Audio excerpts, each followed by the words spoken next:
fund much of the corporate right and actually a lot of the attack ads you saw in the midterm elections. So I just started thinking, if Thomas and Alito are attending these secret fundraisers, I wonder what other members of the court are doing similar activities. So I started digging around, and I found a series of invitations and other sources of evidence that showed Alito had also been attending fundraisers for several years now of highly political organizations. Well, who is the American Spectator? Lay it out. I mean, American Spectator is really the right-wing magazine of all magazines. They put together the Arkansas Project. This is a creepy neocon, almost shadow right-wing group. I mean, it's just one. Literally, it's been described as just 6 degrees difference from what you would call a white crazy supremacist organization when you take a look at them. I mean, there's very, very little difference as I watch the people that circle around this thing. Yeah, that's right. In the 90s, the Spectator was ostensibly, a conservative magazine like the National Review or the Weekly Standard, but in reality, it was actually a slush fund.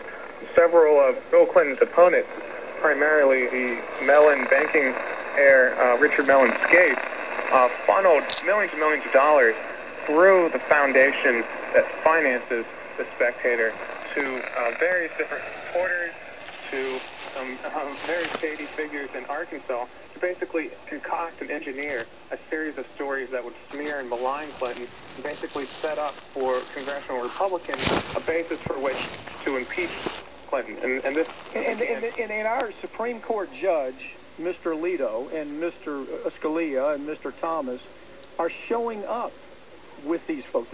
Isn't this the same group that you've got? Al Regner is his name, and he's a publisher for The Spectator. I mean, this is the guy who's led this secret cabal of neocon nuts that put together this conservative action project that is designed to undermine Obama. I mean, they made no mistake about it. They were there to undermine Obama.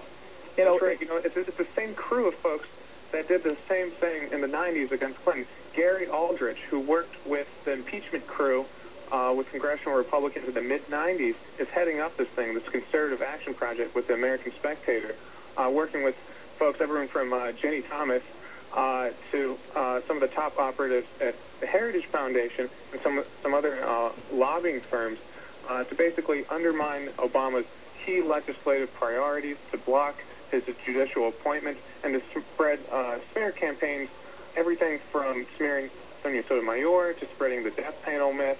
A lot of these key right-wing smears actually emanate from a small group of Republican operatives run actually by, again, as you mentioned, the American Spectator, a group that Samuel Alito is actively fundraising. Right, okay, so that's the point. Here we have Sam Alito, who, by the way, I just have to say this.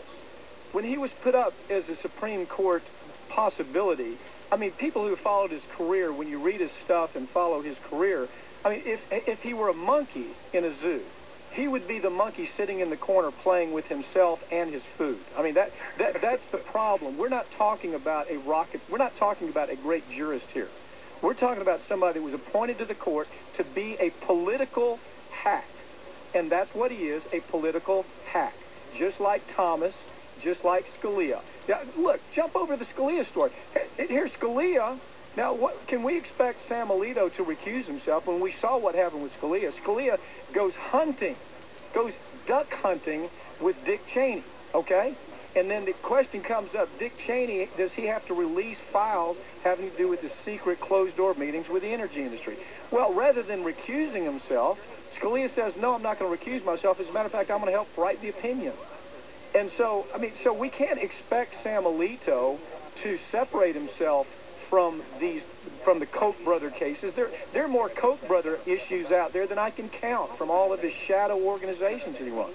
How is it, when you approached Alito, you were actually at the meeting, and you approached Alito, what did this buffoon say? Well, I kind of waited at the threshold. I didn't have a ticket to go into the fundraiser, but I sat there and watched this kind of clique of different prominent right-wing funders. Michael Steele was there, and then I saw Samuel Alito. I approached him, and I simply asked him a quick question. I said, Justice, we're here at a political fundraiser with various politicians like Michelle Bachmann, politicians like Michael Steele. Do you think, as a member of the court, it's appropriate for you to be attending and supporting these types of fundraisers? He kind of looked at me like a deer hit by headlights. Or a monkey in a zoo. That's what the point I'm trying to make. But anyway, go ahead. Sure, yeah, it was utter silence for a few seconds, and then he kind of just said, it's not important that I'm here. And I said, but Justice, 2 years ago, you actually headlined this fundraiser. I mean, you headlined a fundraiser. That's the reason a donor would come and give money.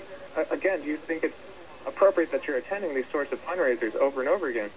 And he looked at me again and kind of snarled and just said, it's not important, and immediately kind of went about face and started walking away from me. As he played with his vegetables. Okay, so in other words, he looks at you, he doesn't even get it, does not even get, or if he does, it's even worse. If he gets it, it's even worse. If he understands that he's a Supreme Court judge that is violating virtually every kind of corner of what a judge should be doing, although the U.S. Supreme Court has exempted themselves of all these ethical guidelines on things like fundraising and code provisions on soliciting funds, and they've exempted themselves. But for him not to understand it is that he really is that monkey in a zoo playing with his own food, or worse than that, he is the vicious baboon who knows what he's doing and is there to cause harm. I mean, those are the two conclusions. I can't reach any other conclusions, Lee. Please help me if there's something I'm missing. Well, I think there's elements of the story that I think are still out there. I've only uncovered, I think, a small part of it. For one thing, none of these justices, Alito, Thomas, Scalia, have disclosed, because they're supposed to disclosure forms, that they've been attending and possibly have been compensated for a lot of these secret fundraisers. For example, in 2009, here's another fundraiser that I think no one knew about. Alito actually helped headline a fundraiser for the Intercollegiate Studies Institute. Okay, now wait a second. Well, I want to talk about this. Well, let's take a break, come back and talk about this Intercollegiate Studies Institute. This is where the trickster